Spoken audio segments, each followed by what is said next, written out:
Young bytes में आपका स्वागत है। मैं हूं पूजा ठाकुर। आज के हमारे वुमेन एम्पावरमेंट के प्रोग्राम में मैं आपको मिलवाने जा रही हूं HOD of psychology department Jammu university doctor Aarti Bakshi ji से। उनसे जानते हैं कि उनका यहां तक का सफ़र कैसा रहा। जी मैम, आपका सफ़र किस तरह से शुरू हुआ यहां तक का? मेरी स्कूलिंग मुरादाबाद में यूपी में हुई थी जी। और वहाँ से मैंने 10th 12th पास करके ग्रेजुएशन BA किया, फिर साइकोलॉजी MA किया जी। MEd किया और उसके बाद मैं जम्मू में आ गई। और जम्मू में आने के बाद 83 में मैं जम्मू में आई और 85 में मैंने अपनी सर्विस एडहॉक ज्वाइन करी श्रीनगर में। और फिर 86 में मैंने अपना PSC के थ्रू परमानेंट जॉब एक गवर्नमेंट कॉलेज में ज्वाइन की एज ए साइकोलॉजी लेक्चरर।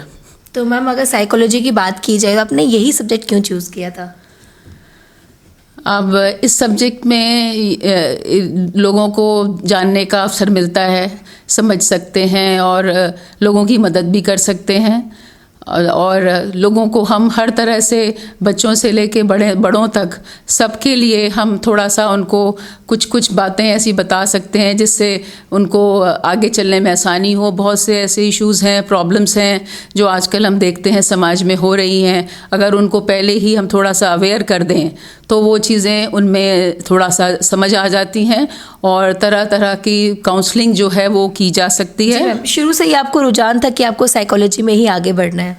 हाँ, मैंने अपना BA में भी साइकोलॉजी ऑफ़र किया था क्योंकि ये ह्यूमन बीइंग्स को, लोगों को जानने के लिए था, इसलिए मुझे इसमें बहुत इंटरेस्ट था। जी मैम। तो मैम, अगर साइकोलॉजी की बात की जाए, आखिर वो है क्या? ये एक विज्ञान है, व्यवहार का विज्ञान है जिसमें किसी के व्यवहार को जानने की कोशिश की जा सकती है।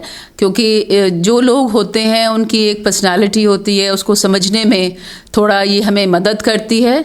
और जब हम इसको पढ़ते रहते हैं तो बहुत सारी ऐसी चीज़ें हैं जो जिनको हम देख के बहुत सारी चीज़ों को जान सकते हैं और आगे बढ़ने में भी लोगों को मदद कर सकते हैं। बच्चों को कैरियर चुनने में मदद कर सकते हैं और जॉब में लोग कैसे करते हैं, वो कैसे मोटिवेट उनको किया जा सकता है, उनका एनवायरनमेंट कैसा है, कल्चर कैसा है, इस बात में भी जाना जा सकता है कि साइकोलॉजी हमें हर तरह से हेल्प करती है। तो हम किस तरह से हेल्प करती है? जिस तरह से आपने बोला कि जॉब के बारे में भी जान सकते हैं कि किस तरह को उनको आगे बढ़ना चाहिए, तो हम किस तरह से हेल्प करती है ये? बच्चे स्कूल में पढ़ते हैं तो उनका इंटरेस्ट देखा जाता है, उनका एप्टीट्यूड देखा जा सकता है क्योंकि इसमें एक टेस्टिंग की जाती है जहाँ पे उनका रुझान किस तरफ है, जिससे कि बच्चे उसी सब्जेक्ट में आगे अपनी पढ़ाई को कंटिन्यू कर सकें। और जॉब के लिए भी जैसे उनका इंटरेस्ट है वो देखा जाता है और साथ में क्या उन्होंने अपनी परफॉर्मेंस स्कूल्स में की है, वो दोनों चीज़ों को मैच करते हुए हम ये जान सकते हैं कि बच्चा किस डायरेक्शन में जा रहा है। क्योंकि कहीं भी स्कूलों में ये बताया नहीं जाता कि क्या पढ़ना चाहिए, तो बच्चे जो लेना चाहते हैं वो पढ़ते हैं जिससे कि उनको कहीं भी डायरेक्शन नहीं मिलती। तो अगर हम 12th के बाद बच्चों को ये देख लें, एक बार 10th में करें इस तरह का और एक बार 12th में करें तो इजी हो जाता है, उनको एक लाइन मिल जाती है हमें कहाँ जाना है, क्या बनना है और उसके हिसाब से वो अपने करियर को चूज़ कर सकते हैं। और करियर चूज़ करने के बाद उनको जब वो ज्वाइन करते हैं एज अ करियर तो उनको ये पता लगता है कि हाँ हमें इंटरेस्ट है या नहीं है। क्योंकि पाया गया है कि बहुत सारे लोग हैं जिनको अपने उस काम में उतना अच्छा नहीं लग रहा, लेकिन क्योंकि उनको काम मिला हुआ है और वो करना चाहते हैं तो वो काम तो करते हैं, लेकिन हमने देखा है कि वो उनका कहीं ना कहीं एब्सेंटिज्म हो जाता है, वो ज़्यादा जाते नहीं हैं या वो बहुत सारे गलत रास्तों पे भी साथ में करना शुरू कर देते हैं। क्या कारण रहता है ये जो हम गलत रास्ते पे आज के बच्चे जो जा रहे हैं? अब उनका इंटरेस्ट नहीं होता और सबसे पहले इसमें जो माँ बाप हैं उनका रोल बहुत बड़ा है। क्योंकि माँ बाप चाहते हैं कि हमारा बच्चा ये बने वो बने, क्योंकि वो उनके सपने जो हैं वो अपने सपने उनमें देखना चाहते हैं। जी। तो इस वजह से बच्चों का अपना किस चीज़ पे रुझान है उस तरफ वो ध्यान नहीं देते हैं। और अब जैसे मीडिया है, मीडिया आजकल इतना ओपनली मतलब बच्चों के साथ चीज़ें हो सकती हैं, वो कर सकते हैं। मोबाइल फ़ोन्स आ गए हैं, अभी टीवी तो चलो बात की बात है, लेकिन मोबाइल फ़ोन उनके हाथ में है, वो जो चाहें वो कर सकते हैं। तो उनका अटेंशन जो है वो बहुत डाइवर्टेड है। उस वजह से उनके पास बहुत सारी नॉलेज तो है, वो नॉलेज ओवरलोड उनके पास हो रही है, तो वो एक तरफ अपना जो ध्यान है वो नहीं लगा पाते हैं, क्योंकि एडोलेसेंट एक ऐसी उम्र है जिसमें वो सब तरफ हर चीज़ को एक्सप्लोर करना चाहते हैं। तो वहीं पे टीचर का काम है थोड़ा सा उसको देखे, उसको समझाए, और माँ बाप का भी काम है कि उनको शुरू कुछ ना कुछ वक्त ज़रूर दें शुरू से, तभी ये सारी चीज़ें मिलके हमें एक सही रास्ते पे पहुँचा पेरेंट्स को सकती कहीं ना हैं। कहीं ध्यान देना चाहिए कि उनका बच्चा क्या कर रहा है और कहाँ जा रहा है। पेरेंट्स का तो शुरू से ही रोल होता है, क्योंकि अगर हम ये सोचें कि हम बाद में उनको देखेंगे या कुछ कहेंगे तो उससे कुछ ज़्यादा फ़र्क नहीं पड़ता। क्यों? क्योंकि तब तक वो ना सुनने के आदी हो जाते हैं और अपने मन से काम करना शुरू करते हैं। तो अगर हम ये देखें कि हमारे घर का एनवायरनमेंट कैसा है, हमारे घर की वैल्यूज़ कैसी हैं और कैसे एनवायरनमेंट में हम रह रहे हैं, वो सारी चीज़ें जो हैं कहीं ना कहीं बच्चों को उसी तरह से डेवलप करने के लिए उनकी जो हम परवरिश कहते हैं वो उस तरह से होती रहती है। लेकिन जहाँ पे पेरेंट्स ध्यान नहीं दे पाते, और कई जगह पे हम देखते हैं कि घर में आप सब लोग रहते हैं, जॉइंट फैमिली सिस्टम है, तो ज़्यादा ध्यान कोशिश की जाती है, ज़्यादा ध्यान दिया जाता होगा, लेकिन नहीं, बच्चे भी उतना वैसे नहीं कर पाते क्योंकि सुनते नहीं हैं वो, और उनके ना सुनने की वजह उनका अपना एनवायरनमेंट भी हो सकता है, उनके पेरेंट्स भी हो सकते हैं।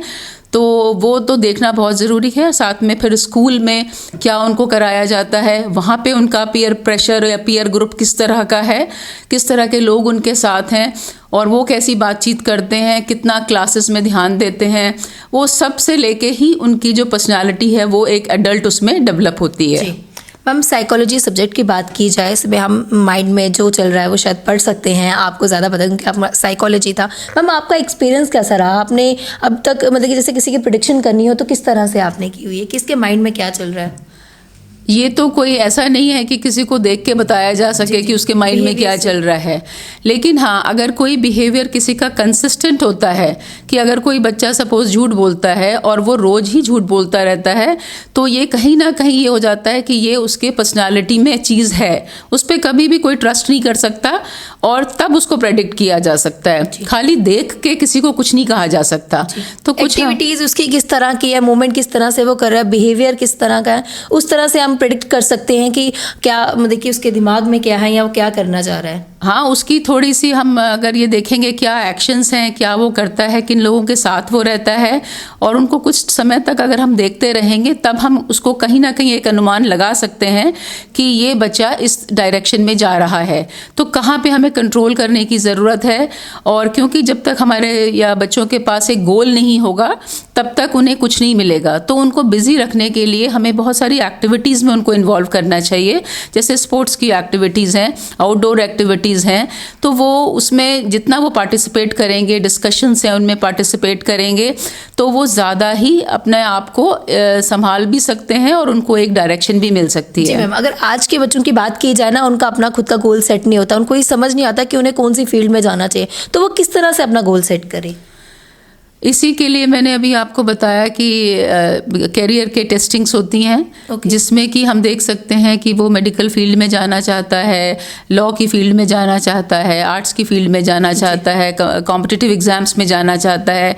इस तरह के बहुत सारे फील्ड्स हैं जिसमें हम लोग टेस्ट करते हैं और उससे एक आइडिया हो जाता है कि आपका कहाँ पे क्या दिल लग रहा है।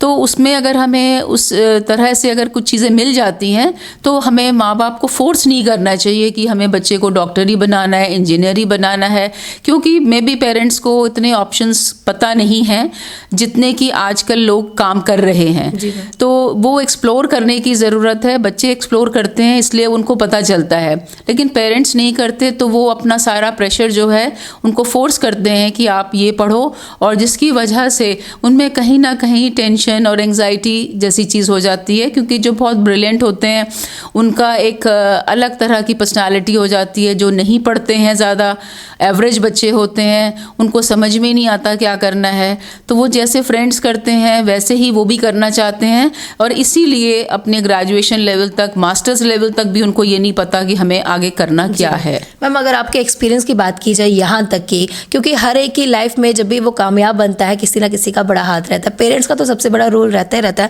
उसके साथ साथ खुद का भी रहता है। तो मैम, आप क्या कहेंगे, कितनी प्रॉब्लम्स आपको आई यहाँ तक पहुँचने में, कितना स्ट्रगल आपको करना पड़ा? अब मैं तो यूपी से आई थी और मेरी शादी यहाँ हुई, और उसके बाद मैंने एमए किया हुआ था, मैं पीएचडी कर रही थी, और पीएचडी करने के बाद आते ही ये हुआ कि अभी तो मेरा सफ़र चल रहा था, लेकिन मुझे ऑफ़र मिली कि आप को जॉब अप्लाई करा मैंने और मुझे जॉब मिल गई। तो मुझे जॉब मिलने में उतनी परेशानी नहीं हुई, लेकिन हाँ, उसको आगे बढ़ाने के लिए थोड़ा मेहनत करनी पड़ती है। हर चीज़ में मेहनत तो लगती ही है। तो मैम, हमारा जैसे विमेन एम्पावरमेंट का प्रोग्राम है, उसमें आप महिलाओं के लिए क्या मैसेज देंगे? मैं तो ये कहना चाहती हूँ कि ये महिलाओं को काम करना चाहिए, लेकिन साथ साथ में घर भी संभालना चाहिए। जी, ठीक है मैम। हमारे माध्यम से जो भी दर्शक देख रहे हैं, क्या मैसेज है उनके लिए? चाहे आप साइकोलॉजी अपने डिपार्टमेंट, जैसे आपका डिपार्टमेंट है, उसको लेके कहीं यूथ के लिए मैसेज अगर बात की जाए, सबके लिए क्या मैसेज रहेगा आपकी तरफ से? सबको अपने आप को कंट्रोल में रखना चाहिए, वर्क लाइफ को बैलेंस करना चाहिए। तो मैम, बहुत बहुत धन्यवाद अपना कीमती वक्त देने के लिए। Thank you. तो ये थे हमारे साथ डॉक्टर आरती बख्शी जी। काफ़ी अच्छा मैसेज इन्होंने दिया कि हमें जो भी एक्टिविटीज़ करनी चाहिए, हमें सोच समझ के ही करना चाहिए, अपने आप को कंट्रोल करना चाहिए, तभी हम किसी अच्छे मुकाम पे पहुंच सकते हैं। वीडियो जर्नलिस्ट अभिषेक के साथ मैं पूजा ठाकुर, यंग वाइट्स जम्मू।